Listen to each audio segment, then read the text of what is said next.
Hey guys, wanna check your location history in Google Maps? Let me show you how easy it is to check it. So follow along this tutorial step by step. Now let's begin. So first off, start by opening Google Maps on your phone and then click on the search field at the top.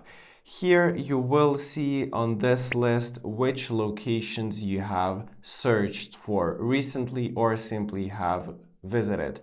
Now, after that, you can click on the More option at the top right with the three dots, and then you will be taken to the list of the saved locations. And now, from here, you can even go to the timeline just by clicking on the timeline option at the bottom left, and then you will be able to search the visits by the date.